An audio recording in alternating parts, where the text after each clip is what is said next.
저희들이 사사기를 계속 공부하고 있는데 오늘은 기도원에 대한 말씀을 받습니다. 지금까지 출연한 다른 사사들은 우리와 그렇게 친숙하지는 않았어요. 맨 마지막 드보라 빼놓고. 근데 기도원 하면 여러분이 아마 잘 아실 거예요. 여러분 기도원 사사 하면은 먼저 딱 뭐가 생각나십니까? 힌트 드리겠습니다. 300불 뭐 그럽니까? 300용사. 그렇죠. 예, 300용사. 우리 한국 분들은 다 알고 있지만 표현을 안 하시는 그런 미덕이 있으세요. 예, 눈에는 다 300 딱 써 있는 거 제가 봤어요. 그러니까 여러분이 다 답을 하셨습니다. 예, 300용사. 그 다음에 항아리 들고 횃불 들고 나가서 이렇게 이기는 것. 그러니까 다시 말해서 기도원 하게 되면은 전쟁을 생각하게 됩니다. 또 사람들 막 모아서 물을 어떻게 마시느냐 그런 걸 봐라. 그래서 나머지 막 보내라. 그게 결국 300용사를 추리는 일인데 기도원 하게 되면은 전쟁이 생각이 나고 또 전쟁에서 크게 이긴 사람, 큰 용사 기도원을 생각을 하게 됩니다. 오늘 본문 12절에 보게 되면 그 내용이 또 담겨져 있어요. 여호와의 사자가 기도원에게 나타나 이르되 큰 용사여 여호와께서 너와 함께 계시도다. 그러니까 기도원은 굉장히 큰 용사였습니다. 영어로 보면 mighty warrior, 이 싸우는 사람인데 굉장히 힘이 있게 승리자였다, 그런 의미가 여기 담겨져 있어요. 그러니까 기도원, 싸우는 사람, 승리한 사람, 대단한 군인, 이렇게 우리가 머릿속에 있다고 하는 것입니다. 근데 저는 오늘 본문 말씀을 읽으면서 굉장히 혼동이 됐어요. 혼동이 된 이유는 뭐냐 하면 그 어느 것을 본다 할지라도 기도원은 큰 용사가 아니에요. 남자답지도 않아요. 대장부 뭐 이런 거 없습니다. 굉장히 쫀쫀한 사람으로 보일 수밖에 없습니다. 어떻게 이럴 수 있을까 하는 정말 의심과 함께 이 사람이 이래도 되나 하는 그런 생각을 갖게 됩니다. 저희 집에 딸이 지난번 5월달에 결혼한 딸이 있는데 어렸을 때부터 제가 우리 딸을 공주님 이렇게 불렀어요. 그리고 제 전화에 그 아이의 이름을 어떻게 기록했냐면 공주 그렇게 했어요. 공주. 물론 정말 자기가 공주인 줄 알고 공주병에 걸려갖고 조금 힘들 때도 있었지만 어쨌든 제가 우리 딸을 향해서 공주라고 부르는 것은 그 아이가 공주가 아니죠. 제가 왕이 아닌데 어떻게 그 아이가 공주겠어요.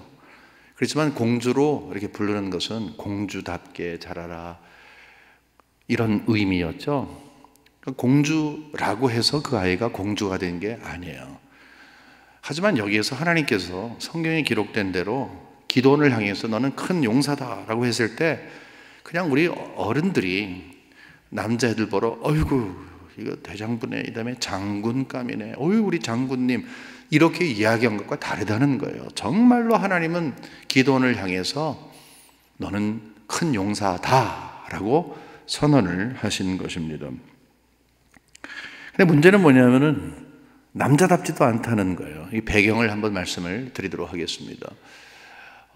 지금 미디안이라고 하는 그 족속이 와서 이스라엘 백성들을 굉장히 힘들게 했어요.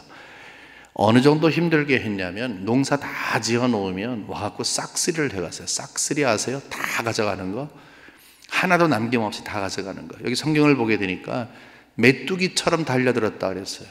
모두가 다 와가지고 다 완전히 없어진 거예요.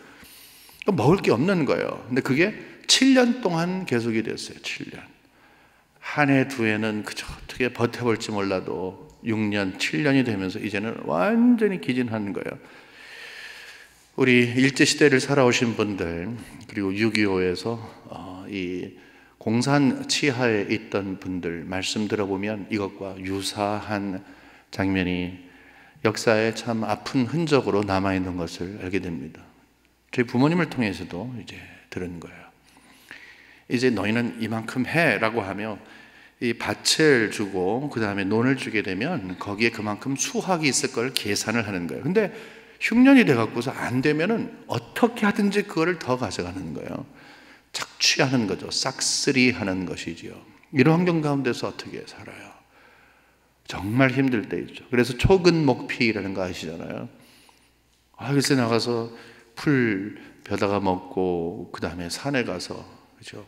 그 두꺼운 거 껍데기 벗긴 다음에 그 안에 있는 거 막 이렇게 벗겨가지고서, 그게 초근목피로 연명했다는 게 그거예요. 무슨 영양가가 있어요? 초근목피 잘못 먹으면은 좀 화장실 가는 거 굉장히 어려워서 그때 당시에 많은 분들이 어려웠다 이런 말도 있어요. 굉장히 어려운 거예요. 우리 한국의 이 근대사에서도 있었던 어려운 일인데 바로 그런 일이 있었던 거예요. 총체적으로 어려웠어요. 그것을 두고서 우리 4절에 이렇게 설명을 할 수 있습니다. 진을 치고 가사에 이르도록 토지 수산을 멸하여 이스라엘 가운데 먹을 것을 남겨두지 아니하며 양이나 소나 나귀도 남기지 아니하며 다 가져간 거예요. 먹을 걸 남기지 않았어요. 이 기본적인 건데 어떻게 살라는 거예요? 죽으라는 것이죠. 이런 환경 가운데 기드온이 등장을 합니다. 이런 어려운 가운데 기드온이 등장을 하는데 그 모습이 좀 추해 보여요. 왜 그러냐면 자기 살겠다고 이 포도주 이게 만드는 그 틀을 만드는 곳에서 거기에서 타작을 합니다. 밀을 타작해요. 그러니까 밀을 먹어야 되니까, 밀가루를 만들어야 되니까, 여러분 저는 타작하는 곳에 있어 봤어요. 타작을 하려면은 탁 놓은 다음에 팍팍 칩니다. 막 먼지가 펄펄 나고, 그 나무가 이제 이 바람이 부는 곳이어야 되는 거거든요. 근데 포도주 틀에서 했다는 것은 거의 조그만 곳에서 남모르게 하는 거예요. 세게 치지도 않았을 거예요. 톡 이렇게 썼을 거예요. 두려우니까. 자기 살겠다고. 당연한 일이죠. 먹고 살아야 되니까. 목구멍이 포도청인데 당연히 그럴 수밖에 없어요. 바로 근데 이런 환경 가운데 지금 국가는 총체적으로 어려워져 있고 사람들은 죽겠다고 이야기하고, 성경에 나오지 않지만 분명히 죽은 사람도 있을 거예요. 먹을 게 없는데. 그런데 여기에서 살 궁리를 하기 위해서 지금 밀을 어디다가 가져다가 몰래 툭툭 그를 타작하고 있던 사람이 바로 기드온입니다. 하나님께서 그에게 나타나세요. 여기 11절 12절 한번 연결해서 한번 읽어볼게요. 여호와의 사자가 아비에셀 사람 요아스에게 속한 오브라에 이르러 상수리 나무 아래에 앉으니라. 마침 요아스의 아들 기드온이 나오는 거예요. 미디안 사람에게 알리지 아니하려 하여 밀을 포도주 틀에서 타작하더니, 조심스럽게 뺏길까봐, 미디안 사람들이 혹시나 들을까봐 조심스럽게 밀을 타작하더니, 12절에 여호와의 사자가 기드온에게 나타나 이르되 큰 용사여, 여호와께서 너와 함께 계시도다. 저는 성경을 아무리 읽어도 여기에서 무슨 큰 용사가 보이질 않습니다. 하나님께서 왜 이런 형편에 있는 사람에게 나타나서 너는 큰 용사라 이야기하시는지 정말 도저히 이해가 되지를 않습니다. 혼동스럽다는 것이죠. 이거는요, 남자스러운 것도 아니고 그리고 대단한 사람이 아니에요. 이런 사람은 어떻게 사사로 세워서 많은 사람들을 인도하게 하겠나 하는 그런 의구심이 생길 수밖에 없습니다. 그런데 한 가지 흥미로운 것은 기드온이 여기에서 전체적인 이스라엘 백성들의 그런 영적 분위기와 전혀 상관이 없다 하는 것입니다. 보세요. 보통 보게 되면 사사기를 읽는 방법, 이것을 제일 첫 번째 시간에 말씀드렸어요. 이 네 가지만 잘 이해하면 된다 그랬어요. 첫 번째는 하나님께 죄를 짓는 거예요. 악을 행하게 돼요. 반드시 그렇게 돼 있어요. 두 번째는 그러면 하나님이 벌을 주세요. 주로 강대국을 세워서 힘들게 하세요. 벌을 주세요. 그러면 세 번째는 그들이 못 살겠습니다라고 하나님 앞에 엎드리게 됩니다. 그러면 하나님께서 사사를 세우셔서 그들을 구출해요. 이게 계속 사이클로 반복이 되는 거예요. 죄를 짓고 벌을 받으면 못 살겠어요. 그 다음에 구원하시고, 이거가 계속 되고 있는 거예요. 오늘 본문에 보게 되면 맨 첫 번째 또라고 하는 것으로 시작을 했는데 다시 반복을 하는 거예요. 이전에 봤던 것을 또 반복하는 거예요. 이 네 가지의 것을 보는 거예요. 그런데 지금 여기에서 이 두 번째 미디안 사람들한테 힘들게 되어서 이제는 세 번째 사람들이, 이스라엘 백성들이 정신을 차리고 하나님 앞에 호소를 합니다. 도와주세요. 여기 6절에 보면 이런 말씀이 있어요. 이스라엘이 미디안으로 말미암아 궁핍함이 심한지라. 이에 이스라엘 자손이 여호와께 부르짖었더라. 지금 메뚜기 떼와 같이 막 달려들어서 먹을 것을 막 가져가는데 올해는 좀 안 그러겠지라고 하며 농사를 졌는데 올해도 와서 싹쓸이를 해가는 거예요. 아이고 나 이거 어떡하지. 6년째 지나고 7년째 지났는데 이제는 안 되겠다. 하나님 도와주세요 라고 하나님께 부르짖었다 하는 것입니다. 근데 이런 상황에서 모든 백성들은 그래도 하나님 앞에 나아가서 살 길을 찾려고 하는데 이 기드온이라고 하는 사람은 자기 혼자 살겠다고 조용하게 문 열고 들어가서 톡톡 밀을 타져가고 있어요. 어찌 보면 똑똑한 사람이죠. 현명한 사람이긴 해요. 하지만 전체적으로 봤을 때는 하나님께 매달린 그 시간에 하나님께 매달리지도 않아요. 얼마나 형편이 없는 사람이었습니까? 우리가 아무리 생각을 해봐도 이 기드온이라고 하는 사람은 이래저래 자격이 없어 보입니다. 정말 관심이 없는 사람이에요. 나라가 어떻게 되는지에 대해서 그 영향에 대해서는 관심이 있을지 몰라도 나라를 살리기 위해서 하나님께 나아가는 법에 대해서는 관심이 없는 것입니다. 다시 말해서 우리의 눈에 봐서도 이 사람은 무슨 대단한 용사야. 그게 아니라 이 사람은 좀 자격 미달이 아니냐 이런 생각까지 갖게 합니다. 그런데요 여러분, 여기에서 우리가 생각을 해봐야 돼요. 우리가 이렇게 말을 할 수 있으면 하나님의 기준에서 봤을 때는 얼마나 더 형편없는 사람이겠어요? 우리는 남을 속일 수가 있어요. 그리고 꼭 남을 속인다 하는 그런 것보다도 가끔은 정신을 차려서 이러면 안 되지 하고 마음을 겸비할 때가 있긴 있어요. 근데 기도는 그런 모습조차 없다는 거예요. 그리고 하나님이 그 마음을 살펴보셔서 선한 것 아무것도 없고 인정할 것 아무것도 없는 아주 형편없는 모습을 보시는데도 우리 눈에뿐만이 아니라 하나님의 기준에서 분명히 봐도 이 사람을 사사로 선택한다 또는 나중에라도 이 사람을 큰 용사로 만든다, 자격이 없어 보입니다. 싹수가 노랗다는 그런 것이죠. 그럼 어떻게 우리가 이걸 이해합니까? 이해가 잘 안 되잖아요. 어떻게 하나님이 이럴 수가 있을까? 여러분, 그 모든 해결은 우리 자신들이 어떤 사람들인가 하는 것을 먼저 보기 시작하면 이 문제가 눈 녹듯이 해결이 됩니다. 우리는 주로 우리 눈에 봤을 때 자격이 있다 없다를 엄청나게 대단한 잣대를 가지고 판단을 하게 됩니다. 하지만 여러분 보세요. 우리 한 사람 한 사람 우리 개인을 돌아보면 우리가 자격이 있기 때문에 하나님의 사람이 됐습니까? 한번 생각해 보세요. 여러분이 정말로 하나님 앞에 다른 사람은 몰라도 나는 하나님의 자녀가 될 수 있는 이 자격, 이것 때문에 날 부르셨죠? 라고 말할 게 있냐는 거예요. 하나님이 나를 선택하실 때 예수 그리스도께서 피의 공로로 우리에게 은혜를 베푸실 때 다른 사람은 몰라도 그래도 나는 좀 자격이 있었죠. 그쵸 하나님? 이라고 말할 사람이 누가 있냐는 거예요. 아무도 없습니다. 아무도 없어요. 기드온의 이 못난 모습을 보면서 우리는 이렇게 생각할 수가 있어요. 아이고, 이런 사람이 이스라엘 백성들의 모습을 보면서 아이고, 이 사람들이 또 약간 비평적으로 약간 불만을 갖고 좀 안타까운 마음을 가지고 볼 수가 있어요. 하지만 우리 모습을 한번 보자는 거예요. 이스라엘 백성들이 이 네 가지 것을 계속 반복했잖아요. 죄를 지으면 하나님께 혼나. 못 살겠습니다 하면 다시 도움을 줘. 그 다음에 다시 사이클로 돌아가는 거예요. 시간이 좀 있다가 또 죄를 혼나. 못 살겠어요. 도움식. 여러분, 이게 여러분의 삶 아니에요? 저의 삶 아니고? 우리가 아무리 하나님 앞에 하나님 정말 정신 차려 살겠습니다.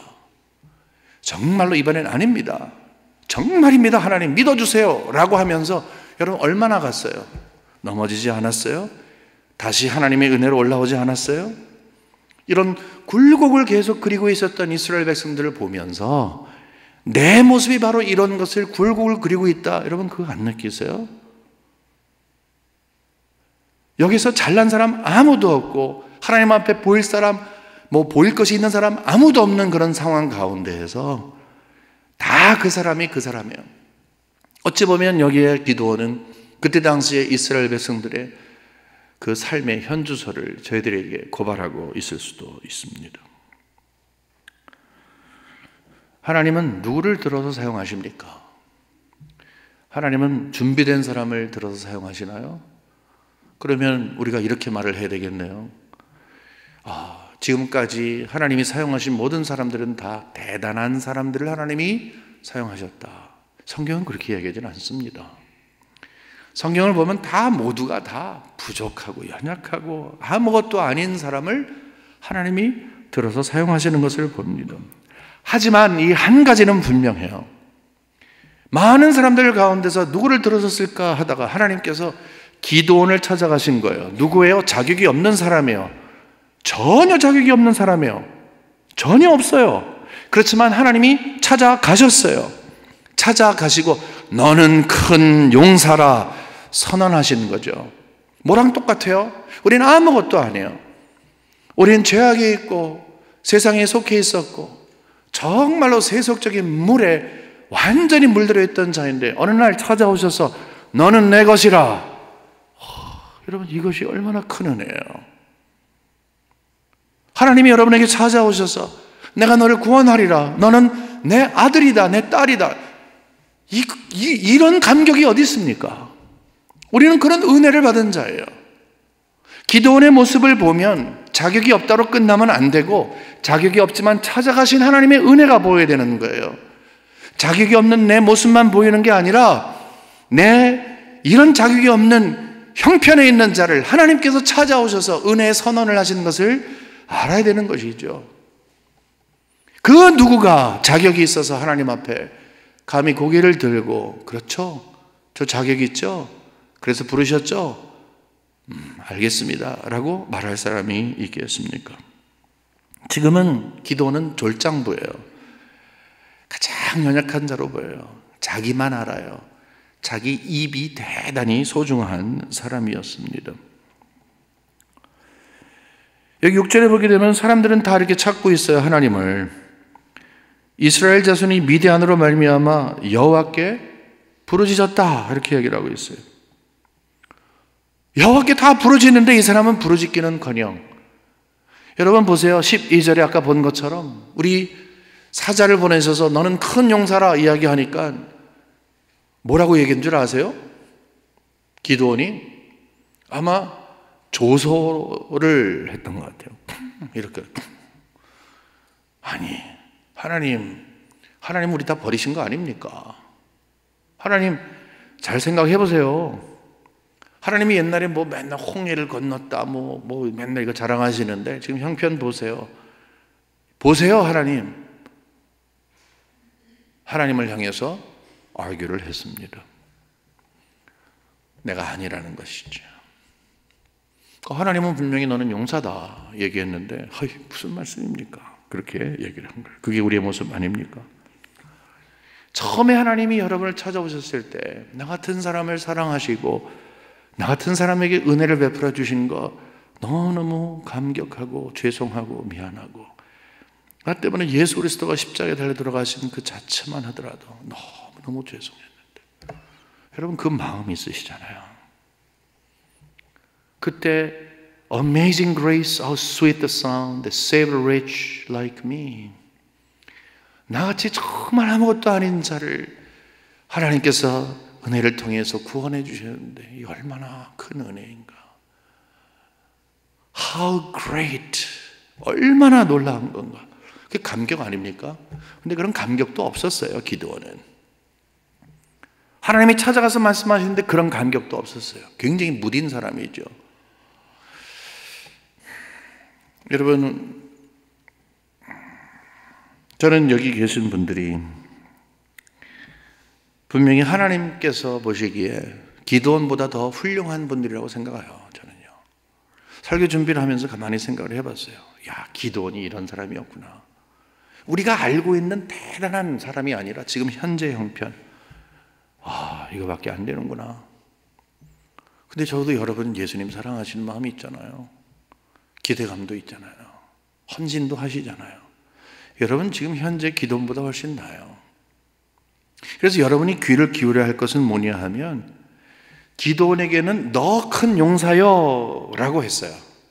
우리에게는 뭐라고 말씀할지 몰라요. 이미 여러분 말씀 들으셨을 거예요. 만일에 정말로 그것이 우리 삶 가운데서 가정 주부라고 이야기하면, 너 최고의 주부여. 공부하는 학생이라고 한다면, 너 정말 세상을 정복할 똑똑한 나의 사람이여. 뭐 이런 식으로 정치를 꿈꾸신다면 세상을 평화로 이끌 대단한 정치가요. 이런 식으로 하나님께서 뭐라고 말씀하셨을 거예요. 잘 모르겠어요, 저는요. 근데 성경은 그런 약속을 주시는 거 아니에요. 성경은 그런 약속을 우리에게 주시는 거 아니에요. 여러분, 구원을 주셨다라고 했을 때는 그냥 구원만 주시는 게 아니라, 구원을 주신 자가 어떻게 살 것인가를 계속적으로 하나님이 알려주시는 거 아니에요. 그러니까 목자가 되셨다는 것은 이제 우리를 양으로 만드신 것만이 아니라 목자가 되게 하셔서 줄줄줄줄 그의 인도하심을 따라가도록 하게끔 하는 거 아니에요. 그러니까 여기에서 볼 수 있는 것은 뭐냐 하면, 너는 용사요 라고 선언한 다음에 하나님이 떠난 게 아니라는 거예요. 하나님이 그렇게 한 게 아니라는 거예요. 그를 책임져 주시겠다는 약속이네요.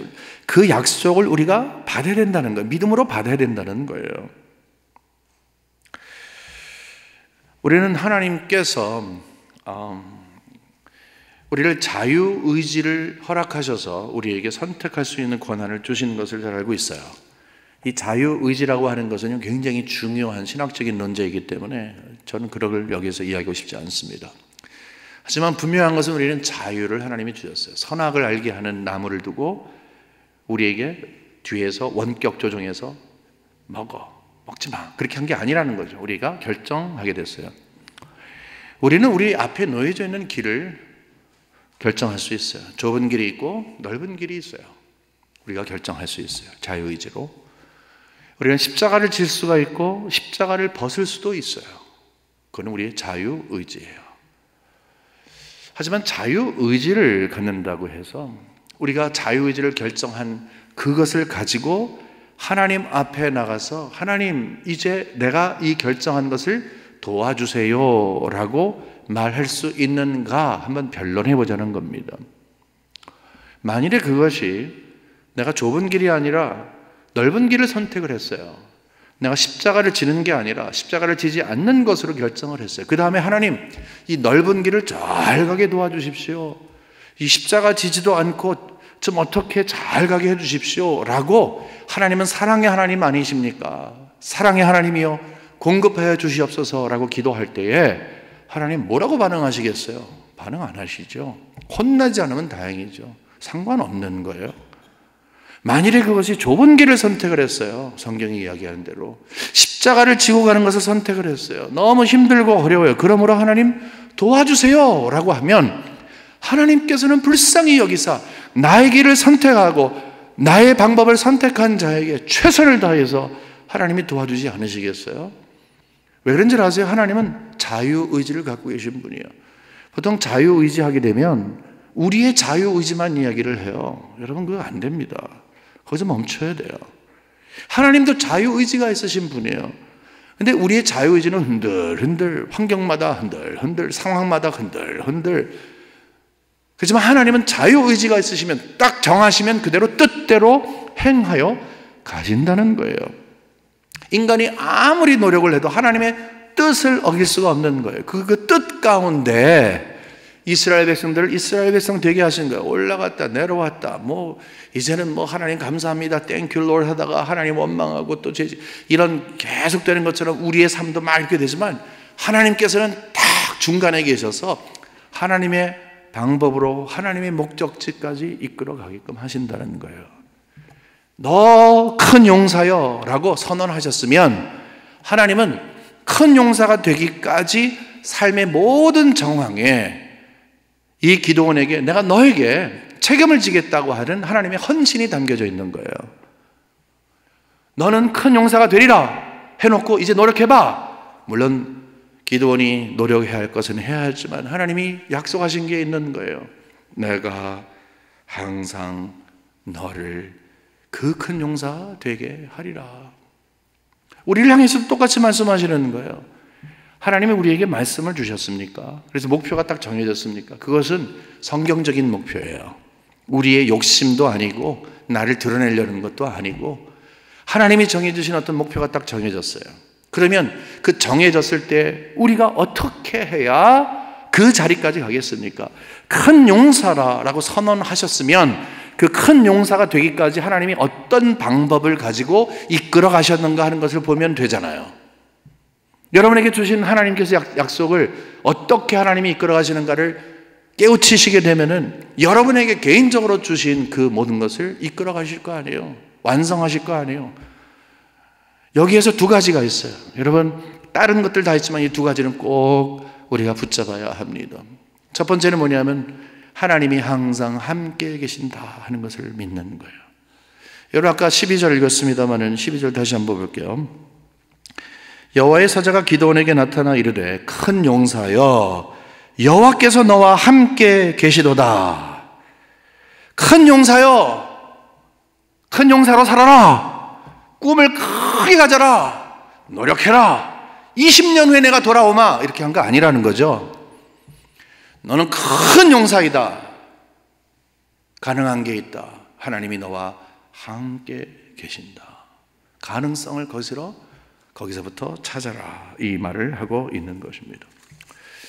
크리스마스가 다가오고 있는데 크리스마스의 가장 중요한 것은 예수님이 우리와 함께 계신다. 임마누엘이죠. 임마누엘이라는 뜻은 하나님이 우리와 함께 하신다 하는 것입니다. 하나님 우리와 함께 하시길 기뻐하세요. 그리고 함께 하는 것을 알기를 원하세요. 예수님께서 맨 마지막에 하늘로 이제 승천하시기 전에 축복의 말씀을 남겼는데 그 축복의 말씀이 뭔지 아시죠? 내가 이 땅 끝까지 너와 함께 있으리라. 함께 있겠다는 것을 약속하셨어요.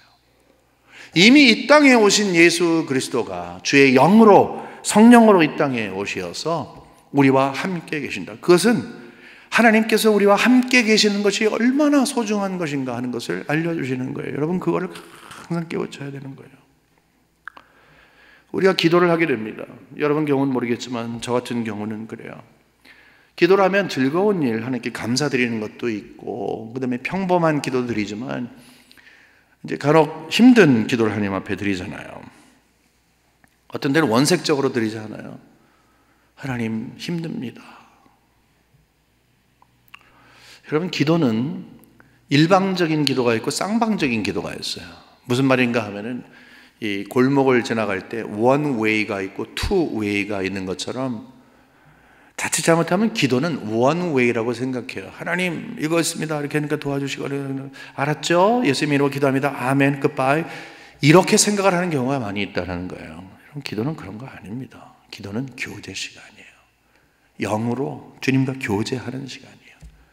내가 하나님 앞에 올리는 게 있으면 하나님이 위에서 내려주시는 게 있어요. 기도 시간을 거부하지 못하는 이유가 바로 그거예요. 기도는 드리는 것도 소중하지만 하나님이 기도하는 자에게 베풀어 주시는 은혜가 있는 거예요. 하나님 힘듭니다. 어쨌으면 좋겠습니까? 하나님 앞에 올려지게 되면은 하나님이 반드시 말씀하시는 게 있어요. 뭐 속삭이고 말하고 영어고 뭐 크고 작고 남자 여자 소리가 아니라 감동을 주시는 게 있어요.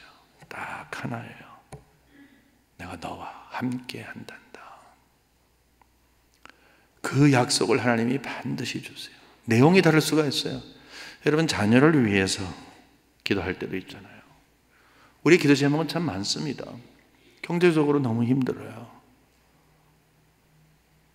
그리고 환경을 보게 되면은 괴롭게 하는 것도 있고 두려운 것도 있고, 그래서 하나님 앞에 나가요. 하나님, 이것 때문에 내가 하나님 앞에 왔습니다. 하나님이요, 이 마음이 지금 이런데 하나님 받아주시길 원합니다. 이렇게 쭉 기도를 하잖아요. 상세하게 주께 구하잖아요. 그러면 나도 모르게 하늘로부터 하나님께서 마음에 주시는 확신이 있는 거예요.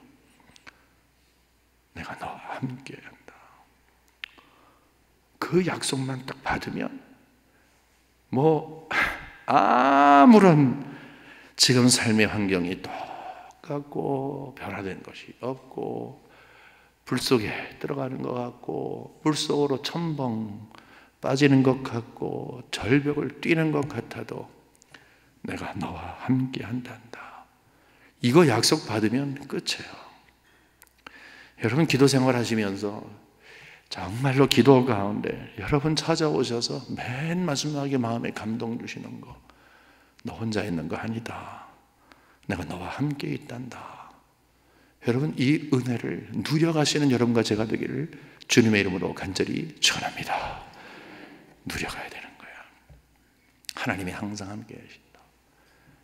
기도원이 이렇게 절장부에서 큰 용사가 되기까지 그 모든 과정 속에 하나님이 함께 계신 거예요. 하나님 어떻게 하죠? 이건 어떻게 되죠? 항상 옆에 계신 주님. 두 번째는 그뿐만이 아니라요, 하나님이 여러분을 편안하게 대할 수 있는 분이 되길 원해요. 하나님이 여러분을 대하실 때 편안하셔야 됩니다. 여기 15절 보고 그 다음에 16절 한번 볼게요. 15절 보면, 그러나 기도니 그에게 대답하되 오 주여, 내가 무엇으로 이스라엘을 구원하리까? 보소서, 나의 집은 므낫세 중에 극히 약하고 나는 내 아버지 집에서 가장 작은 자니이다. 지금 주제 파악을 한 거죠. 쉽게 말하면, 제가요? 제가 무슨 일을 하겠습니까? 저는 작은 사람입니다. 여러분, 이거는 하나님께서 그에게 주신 은혜예요. 하나님께서 분명히 큰 사람을 들어서 사용하지 않으세요. 완성된 사람, 정말 누가 봐도 완벽한 사람을 사용하지 않으세요. 여러분, 하나님 앞에서 우리 완벽하려고 그러면 안 돼요. 대단한 사람의 모습을 보이면 안 돼요. 하지만 하나님께서 만져가시기에 말랑말랑한 하나님의 사람이 되어야 되는 것이죠.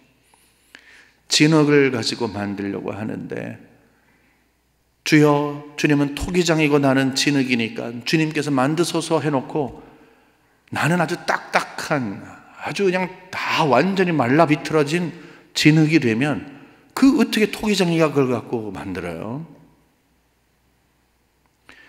말랑말랑하기 위해서는 겸손해야 되는 거예요.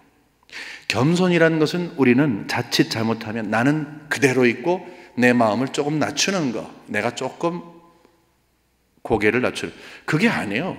고개를 숙이는 것이 겸손이 아니에요. 하나님 앞에 겸손은 하나님의 손에 딱 잡히도록 내가 작아지는 거예요. 그리고 하나님께서 만들어 가실 수 있도록 말랑말랑해지는 거예요. 그게 겸손이에요. 저는 어머니하고 만두를 많이 맺었습니다.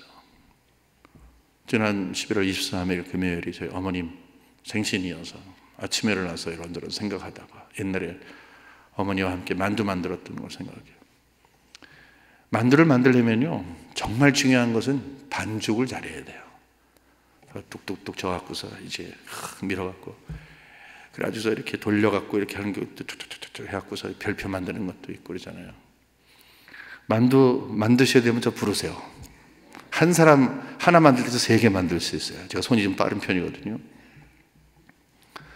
그래갖고 이 반죽이 잘 돼. 너무 지르면 디리디리 붙고 너무 딱딱하면 물 좀 넣어갖고서 더 해야 되는 거예요. 그게 겸손이에요.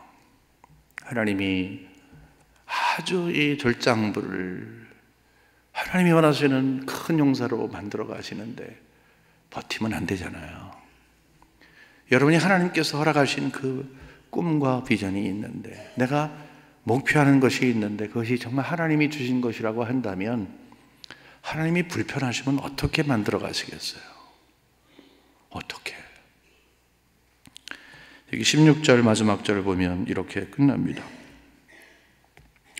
여호와께서 그에게 이르시되 내가 반드시 너와 함께 하리니 내가 미디안 사람 치기를 한 사람 치듯 하리라 하시니라. 반드시 너와 함께 할 것이다. 지금 여기서 들어야 되는 거예요. 우리도 함께 들어야 돼요. 하나님이 나와 함께 계시는구나. 함께 계셔서 하나님이 일하시는구나. 그때까지 미디안 사람을 한 사람 치듯이 할 때까지, 그 목적을 이룰 때까지, 큰 용사가 될 때까지 나는 하나님께 붙들려서 가는 것이구나. 여러분, 이것을요, 우리 이성을 갖고 생각하지 말고 신앙을 갖고 생각하셔야 됩니다. 그리고 무식할 정도로 신앙으로 답을 해야 합니다. 하나님, 내 눈에 봤을 땐 불가능하고 내 자신을 봤을 땐 불가능하지만 하나님이 그렇게 뜻을 세우시면 사용하시옵소서. 만들어 가시옵소서. 쓰임 받기를 원합니다.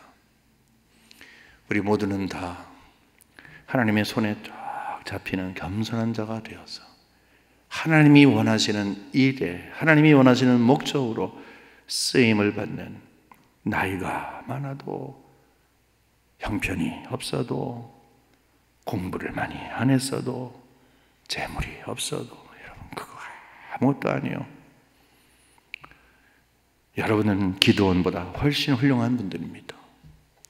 하나님의 꿈에 동참하시고 주의 기쁨 되시기를 주님의 이름으로 간절히 축원합니다.